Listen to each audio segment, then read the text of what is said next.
Tsunami Warning Buoys by C.J. Jackson. The tsunami warning buoy is arguably the most important part of the tsunami detection system. The reason why the buoy is the most important is because the buoy itself will relay the information to the Tsunami Warning Center, which will inevitably inform the people of danger. JITUs, NOAA, and many other associations make tsunami warning buoys. There are about 5 associations that make tsunami warning buoys. Also, JITUs are the proclaimed more advanced German tsunami warning buoys. The tsunami warning buoy is a lot more complex than it looks. There are different styles of buoys, but no matter what style the buoy is, they are still very expensive to build. Buoys can get into the millions to build. Tsunamis are large body waves of water that come with strong force. They are usually created from earthquakes, but they can be created from other things too. When tsunamis hit coastal cities, unless the city is ready and prepared, there will be massive destruction. This is why the tsunami warning buoys are so important. Earthquakes are a sudden release of energy caused by the earth plates. Earthquakes create seismic waves and cause tsunamis. There are other ways of tsunamis happening, but the earthquake is the most common one. How the tsunami warning system works is very complex. It involves signals and data being transferred through satellites. This is one of the many complex things about the tsunami warning buoy. There are actually 2 parts of the buoy, a pressure recorder and the buoy itself. The seafloor pressure recorder detects pressure change caused by tsunamis. After a pressure change is detected, the BPR will then relay the information to the buoy itself. With the information, the buoy will process it and then transmit it to a satellite. The satellite will then process it and retransmit it to the Tsunami Warning Center. The Tsunami Warning Center will then decide whether there is a threat or not. Tsunami warning sirens are not that large, but can make quite a lot of noise. They are supposed to inform people about tsunamis before they happen so people can stay safe. Deciding where a tsunami warning buoy should go is a hard decision. Since they are so expensive, the tsunami warning buoy companies can't just put a buoy anywhere they would like. Also, when buying a tsunami warning buoy, you need to think which company.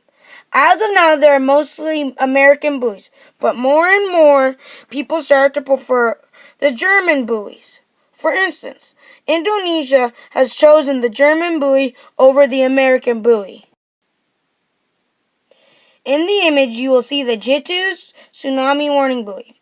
Even though it looks really tall, it is actually average build for most tsunami warning buoys. This is the proclaimed more advanced German buoy. Keep in mind that on the outside it may not look appealing, but it is still very advanced. The photo you see is a Dart tsunami warning buoy. As you can see, it is compact and not as tall as the other tsunami warning buoys. You may not be able to see it, but it has an octagon as a base. Regardless of its shape, it still gets the job done. The photo you see here is a Sake tsunami warning buoy. It resembles the Dart buoy in the sense that it is small and compact. It is different from the Dart one because of the yellow and round bottom.